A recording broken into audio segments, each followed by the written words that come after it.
Voilà, maintenant nous accueillons Stéphanie Delacour, qui est psychologue en Normandie. Oui. Ça, hein, qui est formée en hypnose et thérapie créative depuis bien longtemps, qui est formatrice depuis quoi, 7-8 ans? 2012-2013, je crois, quelque chose comme ça. 8 ans. Et à qui j'ai voulu confier cette initiation donc, sur l'hypnose et la thérapie créative, parce que c'est championne dans le domaine, n'est-ce pas?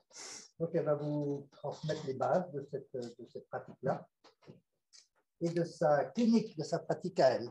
Voilà. Ah mince. Merci Stéphanie et à toi. Ok, merci. Bon, bah oui, l'hypnose, là, on a vu avec Franck comment l'utiliser dans l'analgésie, hein, en salle d'opération, pour apaiser les patients, etc. Je dirais que tout ce dont a parlé Franck, eh bien, on l'utilise aussi en thérapie, mais avec des intentions différentes ou des façons de mener les outils hypnotiques de manière différente. Alors déjà, je voudrais démarrer avec ce que disait, si je reviens là, voilà. Avec ce que disait Erickson, c'est que chacun dispose des ressources dont il a besoin. Cependant, quand on ne va pas bien, hein, qu'on est en dépression, qu'on a une douleur chronique, qu'on a une difficulté qui arrive, un événement douloureux, eh bien, on va avoir tendance à ne plus avoir accès à toutes nos ressources. C'est comme si progressivement, eh bien, les choses se fermaient, les portes se ferment. Mais si on garde ça en tête, eh bien, avec l'hypnose, on va pouvoir permettre aux patients d'aller rechercher leurs ressources, des ressources qu'ils ont en eux ou bien qu'ils vont pouvoir créer, hein, en thérapie.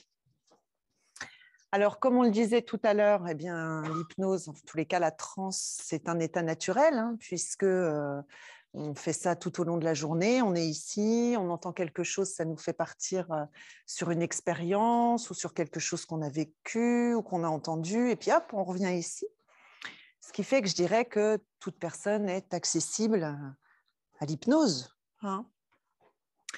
Et puis l'objectif, Milton Erickson le disait bien, c'est donc de permettre au patient d'activer toutes ces ressources qu'il a en lui, qui peuvent être conscientes ou bien inconscientes, hein, pour lui permettre de se remettre en mouvement dans sa vie.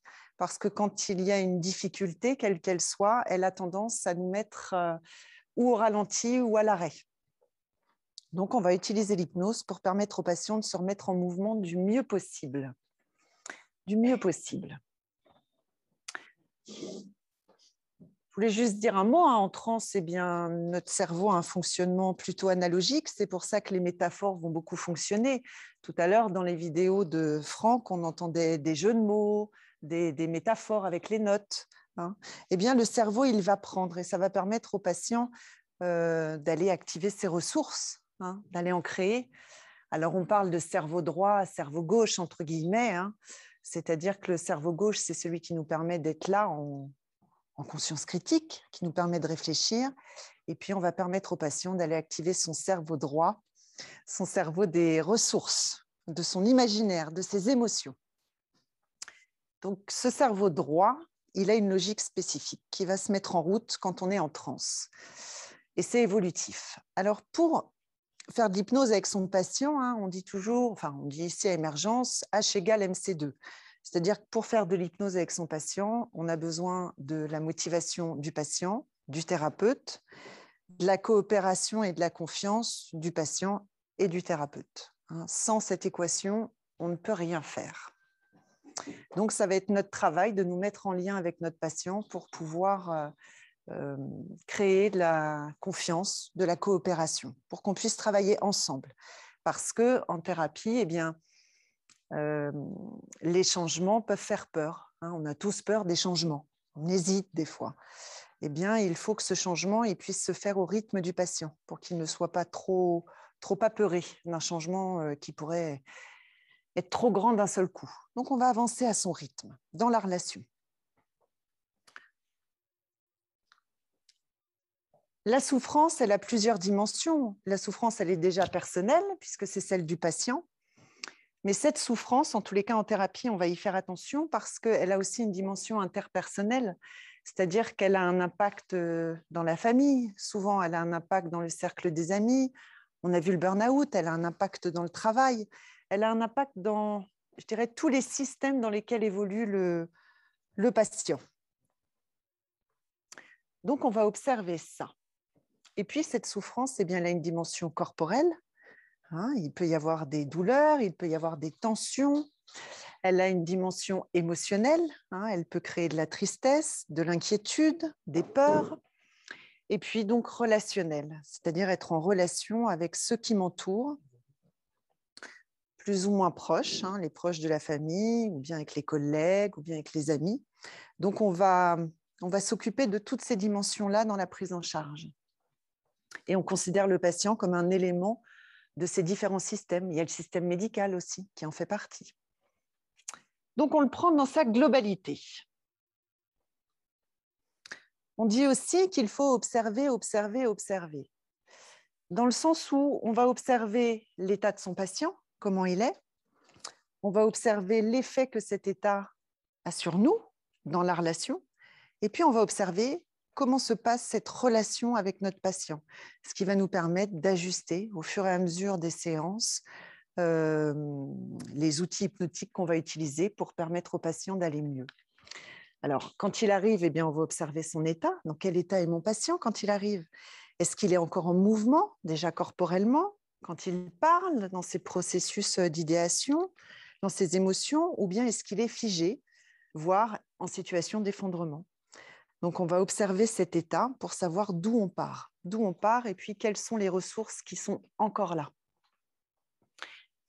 On va voir dans quel type de processus il est, dans quel type de cycle de vie il est. Et puis, l'objectif de la thérapie créative, c'est de permettre au patient de relancer des processus qui vont lui permettre d'avancer là où il a envie d'aller.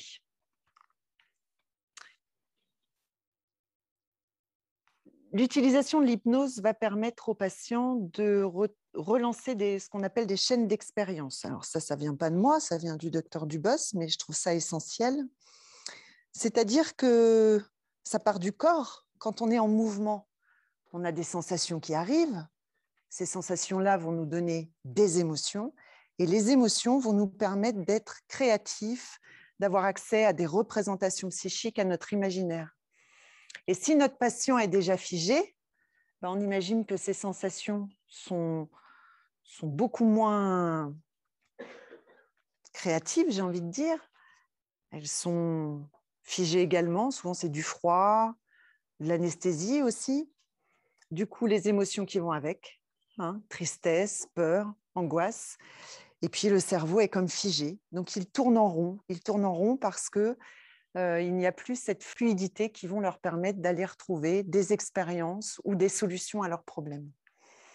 Et donc, avec l'outil hypnotique, eh bien, on va aller remettre en mouvement des chaînes d'expériences, soit qu'ils ont déjà vécu, soit qu'ils vont créer en séance avec nous. Et en passant par le corps, eh bien, c'est beaucoup plus rapide. Si je prends un exemple simple, quand on a appris à faire du vélo, on a d'abord eu les petites roulettes, ce qui nous a donné des sensations, des émotions, des représentations de nous, dans la capacité d'avoir de l'équilibre, de pédaler. Puis un jour, on les a enlevés, et puis on nous a tenu le vélo. Et puis quand on a lâché le vélo, eh bien, on est tombé. Ça nous est tous arrivé.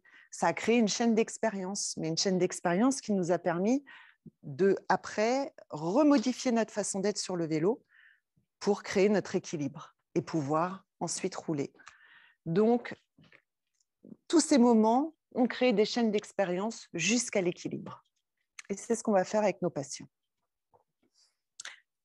Alors là, dans la thérapie brève, telle qu'on l'enseigne ici, ce qui est important, c'est le premier entretien, parce qu'on cherche à remettre du mouvement. Et ce premier entretien, on va y accorder beaucoup d'importance, puisque c'est là où on va créer un lien avec notre patient, où on va le mettre en sécurité pour qu'il ait confiance en nous. Et c'est le début inconscient de la thérapie, parce que la façon dont on va lui poser des questions, dont on va l'écouter, l'observer, relancer les choses, c'est dans le but que lui recommence à avoir un mouvement psychique et un mouvement corporel aussi. Et donc, il y a cette question qui me semble importante pour commencer à remettre du mouvement, pour permettre au patient peut-être d'observer différemment son problème. Alors, c'est cette question, c'est déjà quel est le problème qui l'amène, Et puis, depuis quand? Depuis quand ça va permettre aux patients de resituer les choses et puis vous aussi, de vous donner des idées de là où il en était dans son cycle de vie quand c'est apparu, hein. Et puis, de leur demander d'abord quand est-ce que c'est pire, tous ces symptômes, toutes ces émotions, va permettre ensuite d'arriver à quand est-ce que c'est mieux et de pouvoir lui permettre d'observer qu'il y a des moments qui sont un petit peu mieux, hein. Et donc de sortir de cette globalité de mal-être. Ah ben non, finalement, il y a des moments qui sont un peu mieux. Donc ça peut commencer à relancer du mouvement pour le patient. Ensuite, c'est important de lui demander ce que ça l'empêche de faire et puis ce qu'il continue de faire, hein, pour qu'il y ait aussi une autre caméra qui se mette ailleurs. Ah, ben oui, ça, je continue à le faire en fait. Et ça me fait beaucoup de bien. Et puis dans son corps, ça s'exprime comment dans son corps? C'est où? Et puis quels sont les endroits où c'est encore paisible ou peut-être très confortable, hein? Et puis ensuite, une question importante pour nous, hein, c'est pourquoi maintenant? Qu'est-ce qui fait qu'ils viennent là maintenant? Et pas il y a 6 mois, il y a 1 an, hein? Ça permet de connaître les enjeux. Quel est l'enjeu là maintenant pour s'en occuper là maintenant de ce problème qui dure depuis très longtemps? Et puis l'objectif, ça c'est essentiel pour qu'on sache tous les deux où on va.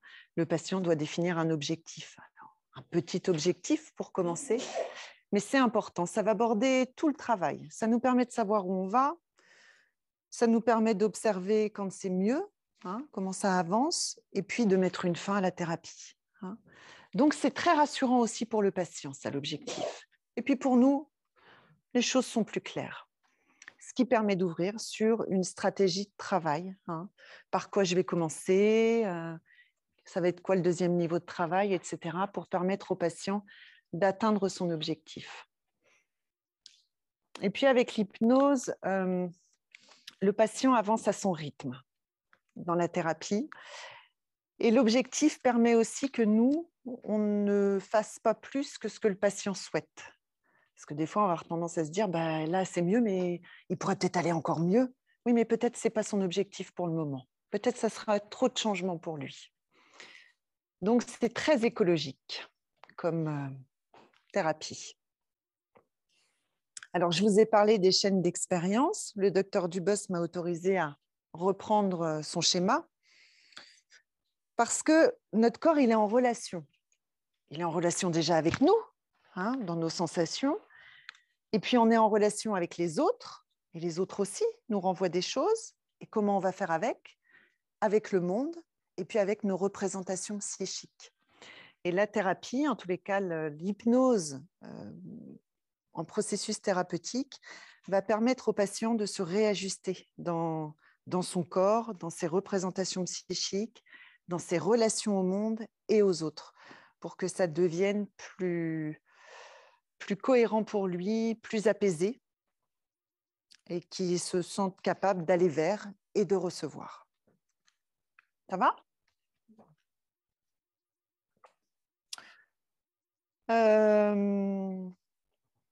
Et cette stratégie, eh bien, elle se fait comme ça, c'est-à-dire qu'avec toutes ces observations, on va pouvoir observer quel est le problème, alors officiel et officieux. On va pouvoir observer comment sont les symptômes et puis à quel moment ils agissent. Les symptômes, on a un regard assez particulier sur ces symptômes-là parce que c'est une tentative d'homéostasie du patient, c'est-à-dire de retrouver un équilibre qui est certes précaire ou instable, mais pour pouvoir continuer. Et quand ils arrivent, eh bien, on doit le prendre en compte pour ne pas le modifier forcément trop rapidement, pour qu'il puisse progressivement s'adapter au changement, à ce qu'il va pouvoir mettre en place. Et tout ça va nous permettre de faire des hypothèses de travail dans les différents niveaux de travail, hein, qu'on va faire avec lui. Première étape, deuxième étape, j'ai envie de dire, ce serait plutôt ça.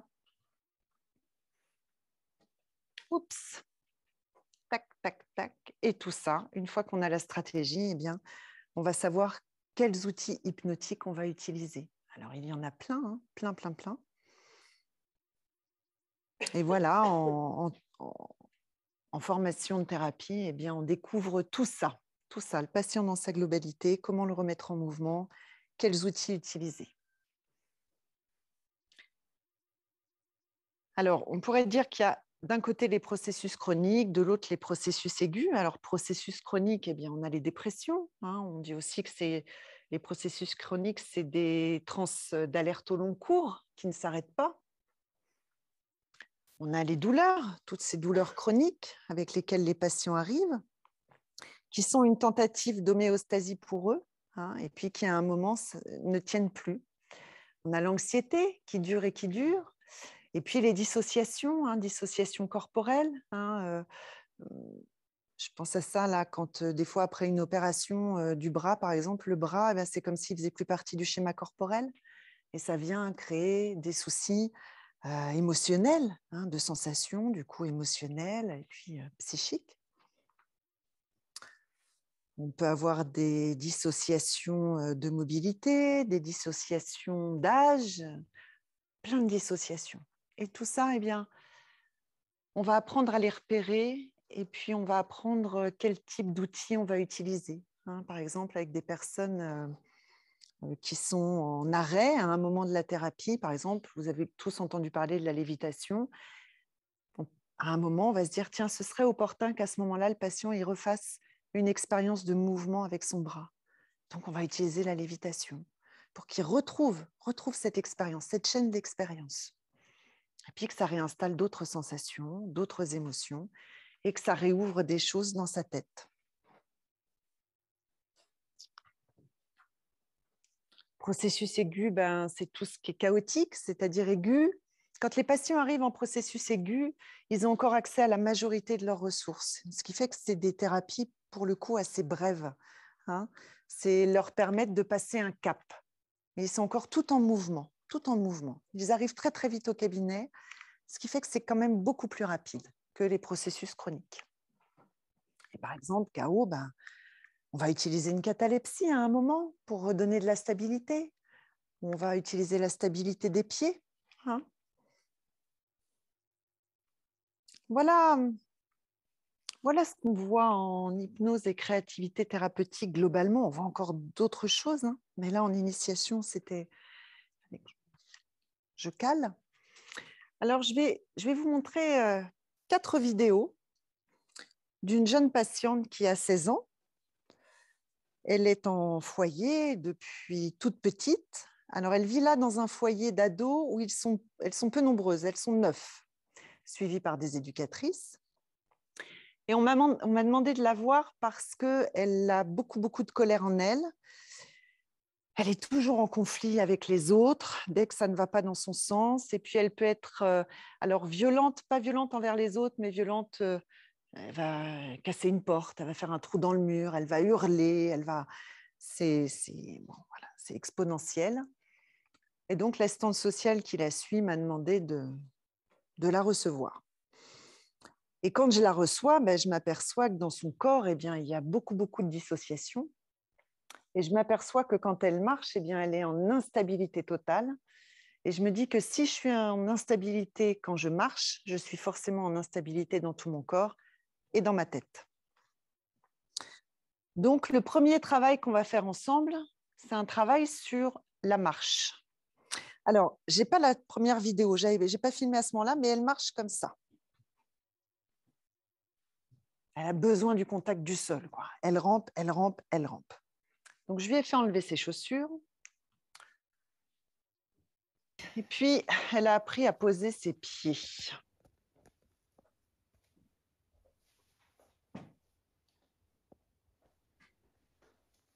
Est-ce que tu peux tenter de le faire un peu plus vite ?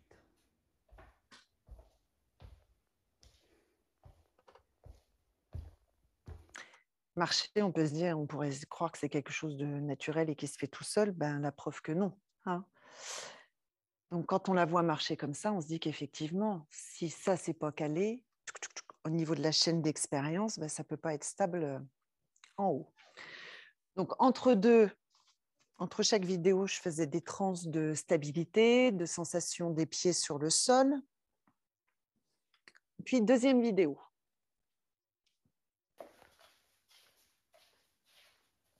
Encore.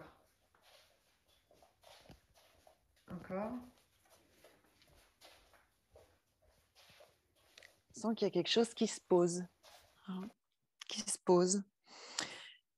Quand elle a appris à mettre son talon et à dérouler son pied sur la première vidéo, là, après, elle me dit, oh, mais alors avec son langage à elle, oh, mais c'est ouf votre truc, j'avais jamais senti ça comme ça. Bon, on a fait ça plusieurs fois et puis après, je vais faire mettre ses chaussures pour qu'elle puisse avoir la sensation avec les chaussures.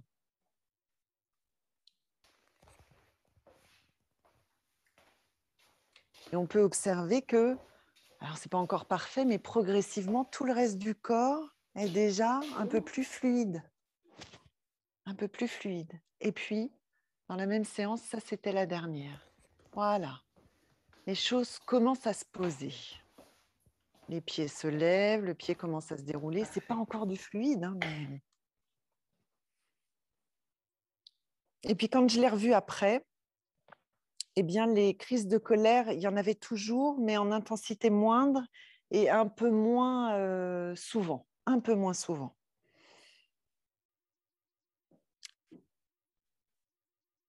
Et je vous montre quand même. Elle démarre ou pas? Comment je peux les faire démarrer ensemble, là?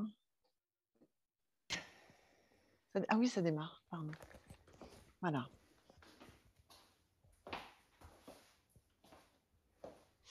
Là, il y a quand même 45 minutes de travail intense Un peu plus vite. pour déjà passer de là-haut à en bas.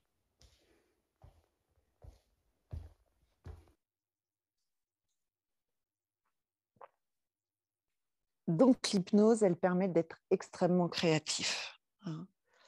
Et pour remettre en mouvement ces patients, eh bien, oui, ils sont assis la plupart du temps, mais je crois qu'il faut s'autoriser à travailler debout aussi avec eux, à marcher avec eux, voilà, à remettre en mouvement pour de vrai et puis à les accompagner avec une voix plutôt de transe, avec des suggestions, comme le disait Franck tout à l'heure, en les encourageant et puis en leur permettant après d'observer comment ça s'installe dedans, tout ça. Comment ça s'installe? Comment ça fait? Et puis, voilà, d'observer comment ce processus va continuer de se mettre en place. Vous voyez, par exemple, c'était une jeune fille, la première séance, enfin, il y a le premier entretien, quand je l'ai revue à la première séance, en fait, elle était anesthésiée dans son corps. Donc, on a travaillé avec une bouillotte pour qu'elle puisse récupérer de la chaleur. Et je lui ai demandé de choisir là où elle avait envie de la poser en premier. Ben, la première, c'était les pieds. C'était aux pieds qu'elle voulait les poser. Après, elle est remontée sur ses jambes. Après, elle l'a mis dans le haut du dos. Il y a une autre problématique, je dirais, d'identité. Hein. Et donc, toute la zone-là, surtout pas. Pour le moment, c'était pas tout de suite. C'est en ça que je vous parlais de stratégie et puis de travailler au rythme du patient. On aurait pu être tenté de dire, bah, tiens, pose-la sur le ventre. Ah, mais quand on observe tout ça, on se dit, bah, on va lui demander déjà là où elle a envie, elle, pour aller à son rythme et puis pour que ça s'installe de manière très sécure, pour qu'elle puisse continuer ce travail. Non, c'est une vraie bouillotte. Une vraie bouillotte, ouais. Ouais. Et puis, bah, je l'accompagne en transe pour qu'elle observe la chaleur, qu'elle se mette juste comme c'est bien pour elle. Donc là, si on reprend les chaînes d'expérience, eh bien, cette jeune fille, elle a créé une nouvelle chaîne d'expérience, puisqu'elle n'a jamais marché comme ça. Elle en a créé une nouvelle qui, là, elle était très étonnée de ce qu'elle pouvait ressentir. Très étonnée. Après, par rapport aux dissociations, alors, j'ai pas de vidéo, j'ai pas filmé cette dame, mais c'est une dame qui vient me voir parce que elle s'est dissociée d'un seul coup, de manière gravissime, puisqu'elle avait effacé 25 ans de sa vie pendant une journée. Puis après, les choses sont venues, mais parce qu'on a dû lui montrer des photos, etc., etc. Et je dirais que c'est grâce à tout ce que je sais de l'hypnose que j'ai compris comment ça s'était passé. Hein. En fait, cette dame a vécu un événement tragique il y a 25 ans. Elle s'est dissociée à ce moment-là et en fait ne s'est jamais réassociée. Et elle me le disait, j'ai survécu pendant 25 ans. Et puis, ce jour-là, le jour où ça s'est coupé, on pourrait dire, totalement, elle était à la pompe à essence. Qu'est-ce qu'on fait à la pompe à essence quand on met de l'essence? En fait, elle était dans une transe à minima. Et puis, elle a entendu un bébé pleurer. Et puis, ça a fait écho à l'événement d'il y a 25 ans. Et ça a switché d'un seul coup. Donc, le travail avec elle, au premier entretien, ça a été de la réinstaller dans son corps avec des outils très simples. Juste la sensation de ses pieds sur le sol.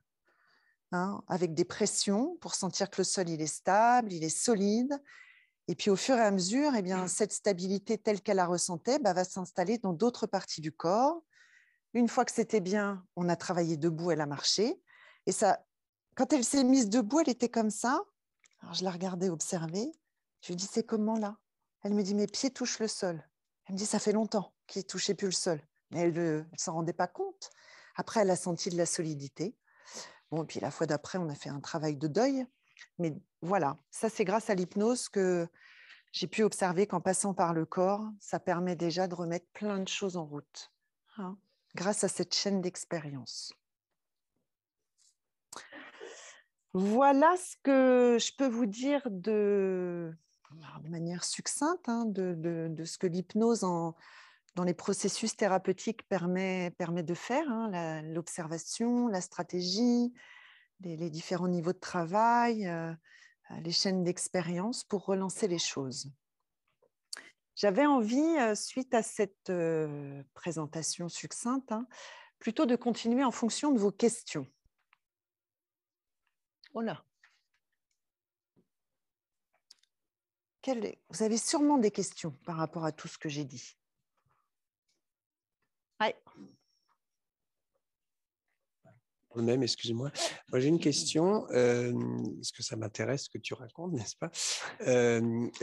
Est-ce que, comment dire, la première chose que tu regardes, c'est ça, c'est-à-dire le corps, la démarche, etc. Ouais. Ou est-ce que, en gros, tu attends d'avoir un peu l'anamnèse, etc., ce genre de choses pour situer le problème? Je Comment regarde est-ce que tu dès la procèdes? salle d'attente, déjà comment ils sont assis et puis comment ils rentrent dans mon cabinet. Est-ce qu'ils sont ralentis? Est-ce qu'ils sont encore dans leur fluidité? Est-ce que les pieds touchent le sol? Leur façon ou de s'installer tout de suite dans un fauteuil ou bien d'attendre comme ça, un peu perdu. Tout ça, ça me donne des indications. Et puis après, mais déjà, si je vois quelqu'un qui n'est pas ancré dans son corps ou qui marche comme à la gamine, comme ça, je me dis, forcément, il va falloir qu'on s'occupe de ça très rapidement, avant d'aller s'occuper d'autre chose. Parce que en hypnose thérapeutique, on peut aller s'occuper d'autres parties de soi, aller prendre soin de la petite fille, aller prendre soin de l'ado, aller cicatriser des choses, etc. Cependant, pour faire ça, il faut que l'adulte de maintenant se sente suffisamment solide et stable. C'est pour ça que je démarre par là, pour que l'adulte soit le mieux possible, plutôt comme ça, pour que l'adulte puisse aller s'occuper d'eux. En première intention, je ne vais pas envoyer l'adulte s'occuper d'eux s'il n'est pas déjà comme ça. Je ne sais pas si ça répond à ta question. Ouais, sûrement d'autres questions. Il y a une question sur le chat. Pouvez-vous expliquer un peu ce qu'est la transe de stabilité? Merci. Transe de stabilité, ça passe par les pieds, déjà, par les pieds. Alors, selon où en sont les patients, je vais démarrer assis, c'est-à-dire le patient est assis comme vous êtes assis là. Je vais lui demander de bien poser ses pieds sur le sol, de prendre une profonde inspiration, de fermer les yeux, et puis ensuite, une partie d'eux va aller observer la sensation de chaque pied sur le sol et la sensation du sol sous chaque pied, avec beaucoup de suggestions de sol solide, stable. Et puis, pour expérimenter encore plus cette stabilité, je vais inviter chaque pied à tour de rôle à faire des pressions. Et puis, je fais une suggestion que de cette manière-là, chaque pied absorbe la stabilité. Et je leur dis, peut-être c'est de la chaleur, peut-être c'est du léger, peut-être c'est autre chose.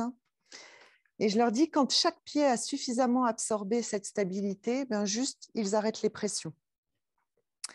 Et puis ensuite, j'invite cette partie d'eux à faire circuler toute cette stabilité. Voilà, tranquillement, à leur rythme. Alors, selon là où ils en sont dans leur état, ça peut s'arrêter là et que c'est déjà bien pour eux. C'est déjà bien comme ça et puis on verra la prochaine fois. Une fois que c'est installé, sortie de transe avec des suggestions, d'observer comment ce sera plus tard, etc. Et après, je les fais mettre debout pour qu'ils observent debout ce que ça change comme sensation. Pour que moi, ça me permet de vérifier que c'est suffisamment sécure, ce truc nouveau qui s'est réinstallé. Et puis de faire quelques pas dans le cabinet, pareil, pour observer en mouvement. Voilà, ça peut être un travail de stabilité. Et des fois, je vais aussi utiliser les points d'appui du fauteuil. Je vais suggérer que le fauteuil est extrêmement solide et que tous ces points d'appui avec le fauteuil solide viennent converger aussi, la stabilité, elle vient converger avec le bas. Je sais pas si ça répond à la question. Ouais. Quoi d'autre comme question?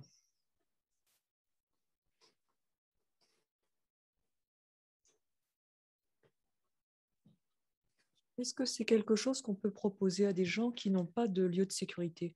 Moi, je m'occupe de douleurs chroniques et quelquefois, je ne trouve pas, je n'ai jamais été en sécurité. Est-ce que c'est quelque chose qu'on peut proposer d'entrée de jeu, un travail sur le corps, sur la stabilité du corps? Oui, moi, je t'encouragerais même à le proposer.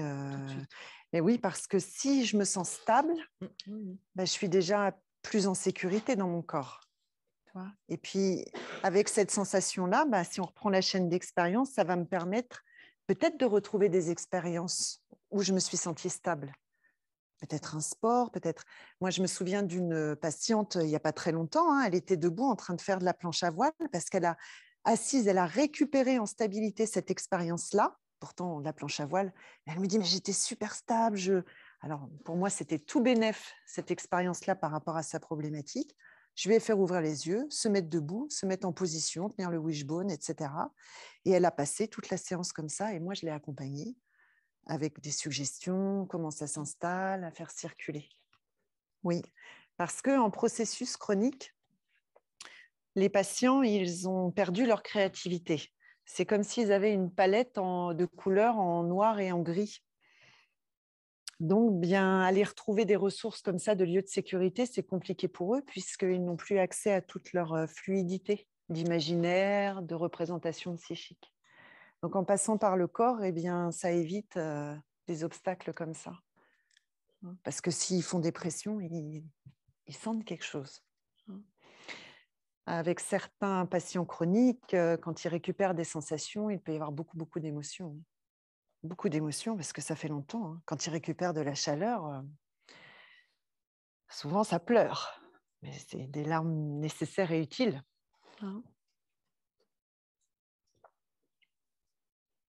Ouais. Attends. Alors là, faites.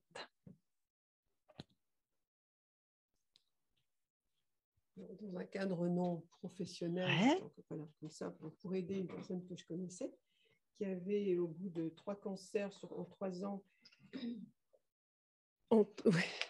3 cancers en 3 ans et des séquelles suite à la dernière chimio, elle avait des difficultés à marcher. Disons elle marchait comme un syndrome de Parkinson et avec ensuite comme ça. Ouais. Je me demandais où est-ce qu'elle se plaisait bien, tout ça. C'était dans l'eau, en fait. Je ne la connaissais pas, elle m'était envoyée par une amie. Et puis, donc, je l'ai fait retravailler dans l'eau, marcher les pieds dans l'eau, reprendre de l'assurance. Une séance, elle s'est levée, elle a marché droite. Voilà. Elle m'a dit, une semaine après, je voudrais bien une autre séance parce que je trouve que je refais un tout petit peu de petits pas. J'ai refait une autre séance, impeccable. Je lui dis, on va en rester là peut-être parce que... Elle me dit, non, je veux prendre quand même plus d'assurance que ça, on va refaire une 3e. Et la 3e, je pense que mal m'en a pris. Je me suis dit, comment l'ancrer davantage? Et je me suis dit, je vais la faire se mettre autour d'un arbre et prendre comme des racines. Comme prendre racine, oui. Vraiment se sentir bien parce qu'elle voulait vraiment se repromener en ville et tout ça. Et en fait, ça l'a hyper fatiguée et elle n'a pas été très bien après. Et elle m'a dit que la prochaine fois, si on doit refaire, on resterait dans l'eau. Alors, je me demandais si sa créativité à elle était... Tu vois, je l'ai sortie trop peut-être de son contexte où elle se plaisait. Elle aimait bien les arbres. Son objectif, c'est quoi, elle? De marcher normalement. Et marcher normalement, c'est-à-dire pour elle? Faire de petits pas. Ok. Et là, elle fait des pas comment? Ça va maintenant. Mais elle a mis 15 jours à se remettre de cette séance. Parce que si ça s'est remis, quelle est sa demande au fond après, pour qu'elle en reveuille encore? s'améliorer encore, si tu veux, quoi. Puis être sûre que, je crois qu'elle voulait être sûre que ça ne revienne plus, en fait. C'est là que je me suis dit, je vais mettre vraiment quelque chose qui s'ancre dans le sol, quoi. Mais bon, alors je me suis dit que peut-être qu'il faut rester aussi, il faut conserver sa créativité à elle, quoi. Oui, après, moi, j'entends autre chose dans ce que tu dis, c'est-à-dire qu'en fait, elle avait peur que ça revienne. Oui, c'est ça. C'est pas ça roulait, mais elle avait peur que ça revienne. Donc, eh bien, je crois que là, c'est aller questionner cette peur en disant, mais comment vos pas se débrouillent pour continuer à vous faire peur? Par exemple, tu vois, ça crée une dissociation ou, je sais pas, est-ce que c'est arrivé comment, son truc, là? Suite à une chimio. Oui, j'irais peut-être plutôt questionner ça. Je ne suis pas sûre que ce soit un problème d'ancrage. C'est plutôt un problème de sécurité intérieure. Parce que si elle a récupéré, c'est que ça y est. Mais le fait qu'elle veuille te revoir, donc je crois qu'il faut reprendre l'entretien. Là, maintenant, ça va. C'est juste que ça m'a dérangée, le fait de savoir qu'elle avait été très fatiguée par cette séance, en fait. Elle a peut-être été très fatiguée parce probablement qu'il s'est passé des choses dans cette séance. Marche bien, je l'ai vu traverser la rue l'autre jour. Oui, il a dû se passer quelque chose. Forcément. La fatigue n'est pas quelque chose de mauvais après une transe. Ça veut dire que le patient, souvent, il a bossé. Il s'en est passé des choses. Et tu vois, en plus, quelque part, tu as repris le leading. Parce qu'elle dit, tu l'accueilles. Elle te dit, moi, c'est dans l'eau. Bon, ok, je prends votre créativité, on le fait. J'en veux une. Tu dis, ok. Dans l'eau, ok. J'ai dit, j'en veux une. Bon, ok, mais maintenant, on va faire différemment. Tu as repris le leading aussi. Je pense que si elle était fatiguée, c'est qu'il s'est passé des choses. Elle marche. Sans petits pas. Ouais.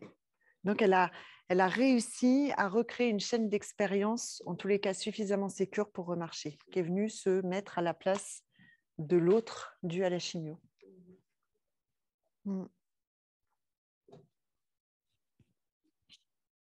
Ouais.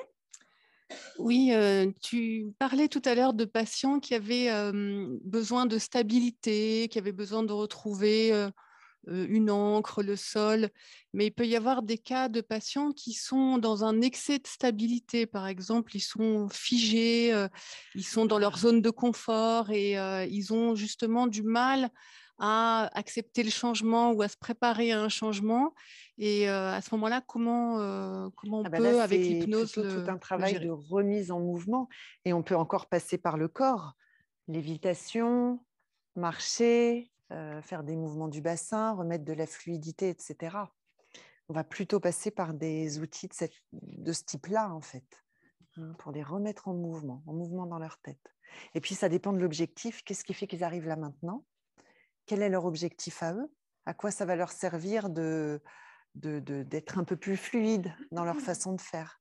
Parce qu'il y a des personnes qui sont très figées dans leur stabilité et ça leur va et on ne les verra jamais. Ça dépend de ce qui les amène à ce moment-là. Ça va leur servir à quoi, ça? Donc, on va utiliser d'autres techniques de remise en mouvement plutôt dans la fluidité. Par exemple, des enfants qui peuvent être très figés comme ça et qui ont besoin de gagner en mouvement, ça m'arrive d'utiliser l'oiseau. Vous savez, l'oiseau qu'on pose sur le doigt, les dentistes, ils l'utilisent beaucoup, les anesthésistes aussi. Vous connaissez? Eh bien, on va travailler. L'oiseau, il va voyager déjà pour que le bras commence à récupérer de l'ampleur. Et puis avec des suggestions avec lesquelles je vais accompagner.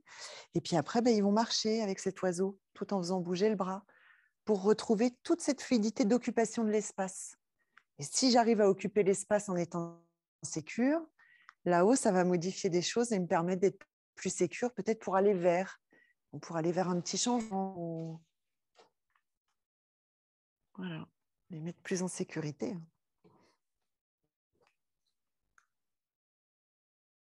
Ça arrive de travailler de concert avec des professionnels du corps, podologues, kinés. Oui. Alors, je ne travaille pas avec eux, on n'est pas dans la même salle, mais on travaille en coordination Là, je travaille en coordination avec un réflexologue pour un patient qui a eu un AVC et tout son côté gauche était comme paralysé, inerte. Hein. Et donc là, son pied, enfin tout son côté gauche a retrouvé des sensations. Hein. Avec les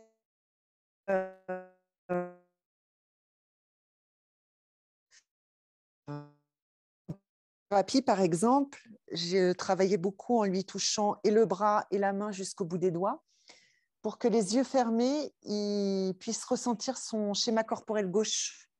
Je ne sais pas comment expliquer ça, mais si vous voulez, à un moment, je lui disais comme ça. Puis je lui disais, quel doigt je touche? Parce qu'il n'avait plus ce schéma corporel de tout son bras et de toute sa main. Et puis à la fin de la séance, quand je touchais, il savait dire, ouais, ça c'est le pouce, ça c'est le majeur, ça c'est... Après, on a travaillé en hypnose avec aller recréer des connexions de la tête au bras. On a travaillé en synchronisation droite-gauche, hein, alors même si son bras ne bougeait pas. Et puis, on a travaillé avec des pressions de balles, hein, c'est-à-dire que c'est la droite qui pressait et qui apprenait à l'autre, les yeux fermés. Donc, il a recommencé à redonner du mouvement à ses doigts. Alors, ce n'est pas encore terminé, hein, mais rien que ça, il était très ému. Et puis, comme on travaille ensemble avec le réflexologue, et moi, je me suis aperçue la dernière fois que le côté gauche, ça y est, les petits mouvements qu'il y avait étaient en synchronisation au bas. Donc, c'est une grande victoire quand même pour lui. Hein. Voilà, des fois avec des kinés, des fois avec des psychiatres, des médecins, oui. Et avec des pratiques sportives type yoga, qigong Sophro, il y a une sophrologue avec qui je travaille beaucoup. Sinon, non, qigong, tout ça. Enfin, en tous les cas, je ne connais pas de professionnel avec qui travailler. J'ai une autre question. Ouais. Quel outil hypnotique utiliser pour un aquaphobe? Plutôt concret. Comme ça, je dirais qu'il faut reprendre l'entretien pour aller explorer quand est-ce que c'est apparu, tout ça. Est-ce que ça l'empêche de faire? Être sûr que ça l'empêche de faire des choses. Hein. Et puis, voir le patient dans sa globalité au niveau de sa sécurité extérieure, intérieure, il en est où dans sa vie? Et puis, ce que ça l'empêche de faire, est-ce que ça impacte ce qu'on avait vu, c'est-à-dire ses relations à son corps, au monde, aux autres? C'est plutôt ça qu'il faut aller voir pour éviter de faire de l'hypnose symptôme. Hein, c'est dans la globalité. Il faut aller re-questionner tout ça. Parce que parfois, ça arrive, c'est rare, mais ça arrive. Les patients leur disent, ça vous empêche quoi ce problème? Bah, rien.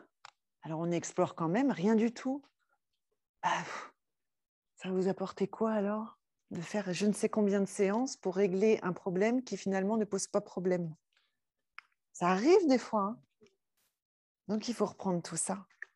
Il faut voir le symptôme comme peut-être, enfin fort probablement, une tentative d'homéostasie. À moins qu'il y ait un trauma à la base. Il faut aller voir. Dans ce cas-là, c'est un travail de cicatrisation, hein, de mise en sécurité de cette partie de lui qui a vécu ça. D'autres... Ouais. Attends, il te faut le... Dans le cadre de l'hypnose avec le corps, est-ce que tu as des fois des prises en charge de sportifs qui vont faire une compétition, des sportifs de haut niveau qui auraient besoin de... Non, ça, j'ai pas à Argentan. Mais c'est parce que c'est Argentan. D'accord. Peut-être à Rennes, Lyon, Paris, peut-être plus. Mais Argentan, on n'a pas... Parce que je pense qu'il peut y avoir du travail de fait aussi. Complètement. Dans des D'abord, les grands sportifs, ils se préparent souvent avec l'hypnose, on les voit. On les voit. Hein. Même les patrouilleurs de France, là, la patrouille de France. Ils font comme ça, tac, tac, tac. Ils préparent le corps en mouvement. Ah, mais pour moi, je pense que c'est tout à fait envisageable et bénéfique, surtout quand il y a eu une blessure, pour récupérer la sécurité de son corps, qu'il soit suffisamment solide. Tiens, tu peux passer. Je ne sais pas si c'est une question ou peut-être un témoignage, mais moi, je suis très, très intéressé de voir comment les psychologues comme toi ou les psychiatres travaillent sur le corps, Moi qui suis kinésithérapeute, nous les kinés, on a toujours tendance à faire des trucs très, très compliqués parce qu'on estime que c'est très bien, aller manipuler tel secteur, telle vertèbre, le bassin comme ci, le bassin comme ça. Et je suis fasciné par le fait qu'en faisant des choses très, très, très simples, comment les pieds reposent sur le sol, comment ça fait dedans quand on fait un pas, etc., on arrive vraiment à se sortir de situations qui peuvent être inextricables avec beaucoup de techniques, comme celles qu'on apprend, nous, les kinésithérapeutes. Et surtout, je suis très intéressé par la manière dont on respecte le rythme du patient, c'est-à-dire qu'au lieu de se précipiter tout de suite sur ce qu'on estime être le truc à traiter, en réalité, c'est le patient qui se met à travailler à son rythme. Et moi, depuis que j'ai appris à travailler avec Émergence ici, je travaille beaucoup moins et les patients travaillent beaucoup plus et c'est beaucoup mieux. Oui, oui, oui. Moi, je leur dis aux patients, hein, à la fin quand on a fini le premier entretien, que l'objectif est posé, je leur dis, on forme une équipe, vous allez travailler autant que moi. Pour pas qu'ils pensent que j'attends, quoi, donne-moi. Et puis, non, je leur dis, vous allez travailler autant que moi. Alors, après, la question qui vient, c'est moi, en tant que kinésithérapeute, une fois que j'ai fait ce travail corporel et qui aurait peut-être un travail que j'appellerais plus un travail de psychologue au sens habituel où je l'entends, moi, ma compétence s'arrête là, puisque je ne suis pas psychologue. Mais est-ce que toi, alors, ensuite, une fois que le travail corporel est fait et que tu tombes, par exemple, sur un événement traumatique qui serait supposément à l'origine du trouble actuel, est-ce que, alors, à ce moment-là, tu fais aussi un travail de psychologue un petit peu plus habituel ? Eh bien oui, une fois qu'ils ont récupéré de la stabilité, en gros de la sécurité, tout patient qui vient nous voir, finalement, il y a de l'insécurité qui est là.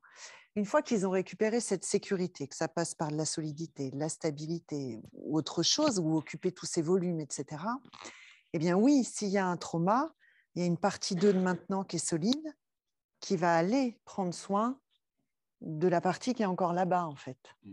Tu vois, avec tout un travail de réassurance, d'apaisement, après de mise en sécurité de cette partie-là. Enfin, oui, il y a ça. Hein. Ouais. Ou bien les prendre soin quand il y a eu des liens affectifs insécures. Ils vont aller prendre soin des fois du bébé même. Hein. Ils vont savoir faire ça, puisque maintenant ils sont plus comme ça. Donc oui, il y a un travail après... Puisque une fois que le corps est relancé, la tête est quand même relancée. Et bien là, c'est beaucoup plus facile. Beaucoup plus facile. Mais toi, tu dois bien le voir quand une fois que ton patient, le corps est bien remis, surtout que maintenant que tu bosses avec l'hypnose, tu dois bien voir qu'il y a des patients, il y a des choses, tac, tac, tac, tac. Ça se résout, ça avance.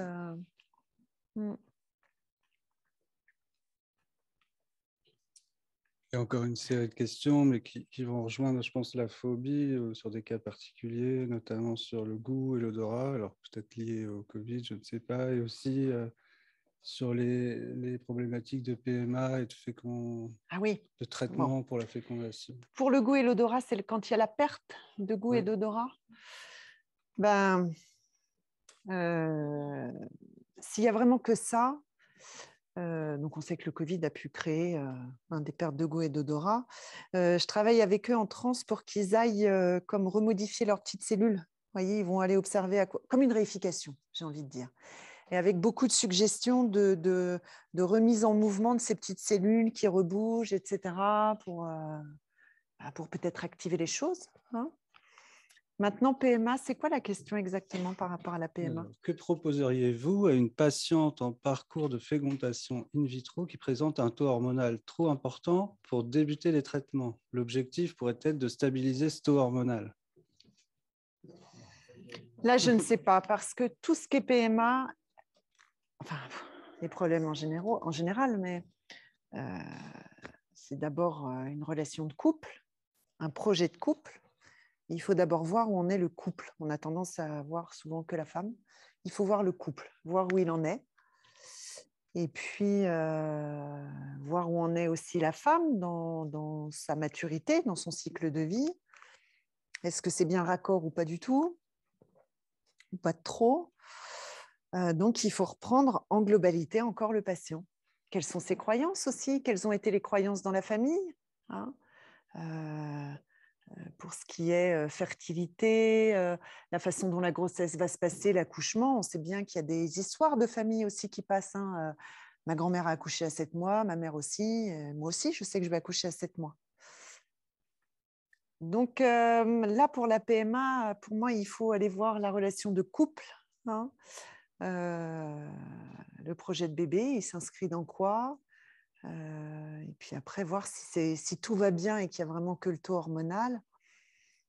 Je ne sais pas, ça peut se tenter, mais je ne sais pas comment, là, je n'ai pas d'idée. C'est en fonction de la patiente, hein, parce que en thérapie brève, hein, enfin en thérapie créative, il y a des outils hypnotiques, mais il n'y a pas de recette d'outils. Enfin, je ne sais pas comment dire, c'est pas l'outil, on ne le déroule pas toujours de la même manière. Hein.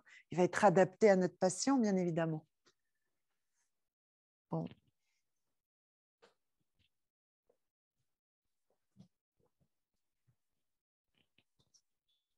Du coup, j'interviens par rapport au fait que je sois sage-femme. Ah bah oui, vas-y.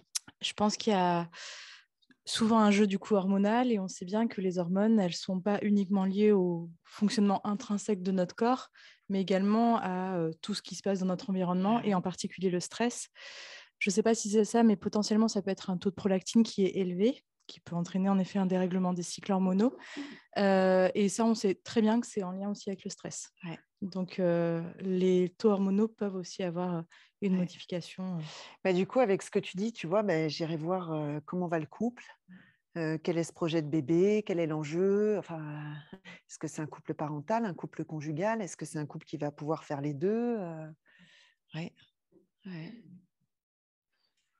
Vous voyez, en supervision, c'était quand? Je ne sais plus quand. Peut-être en juin, je ne sais plus, à Paris.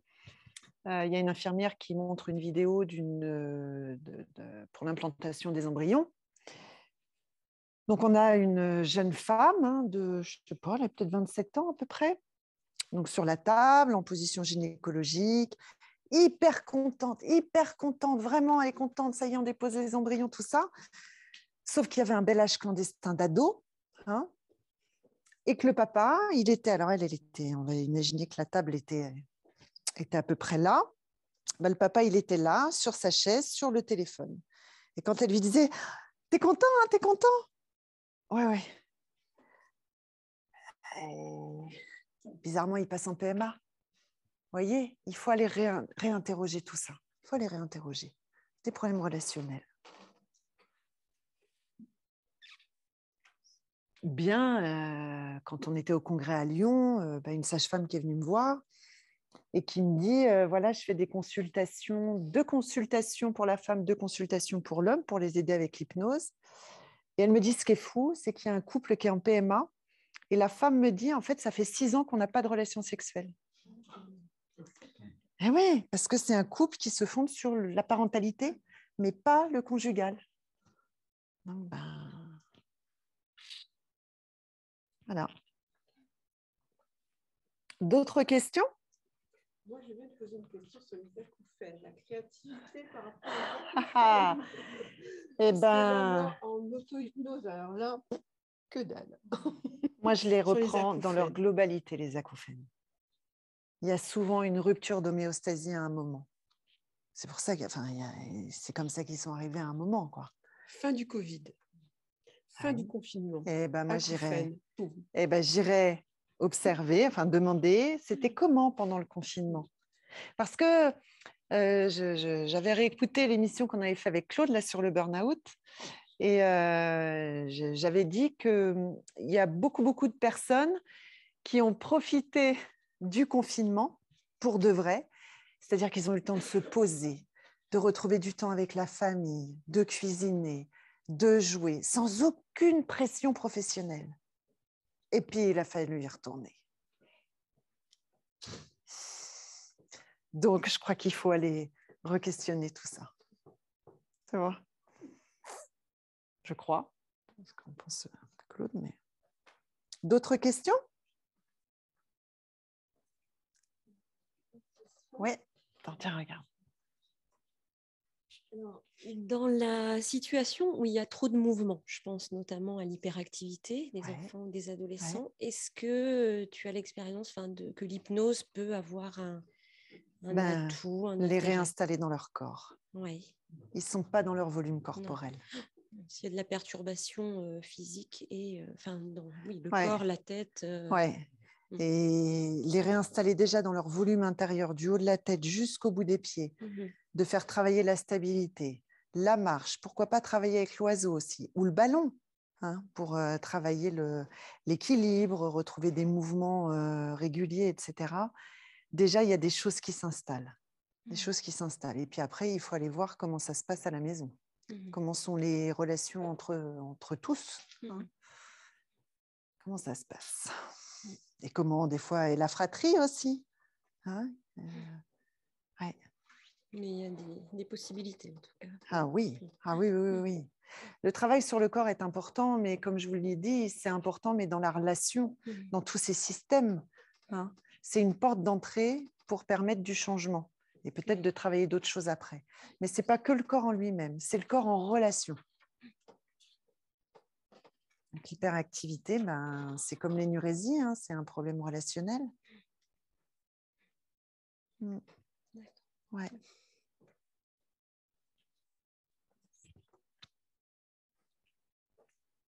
Une dernière question peut-être.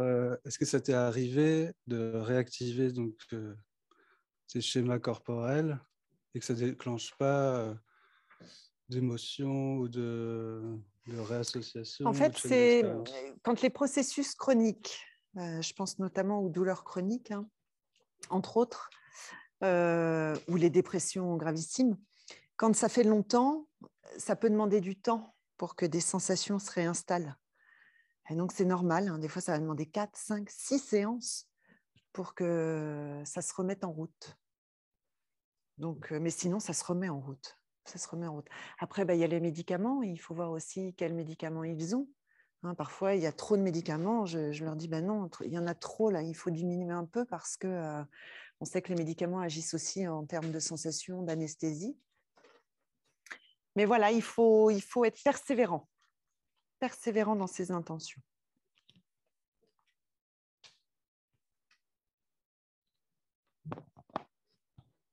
Bon, merci.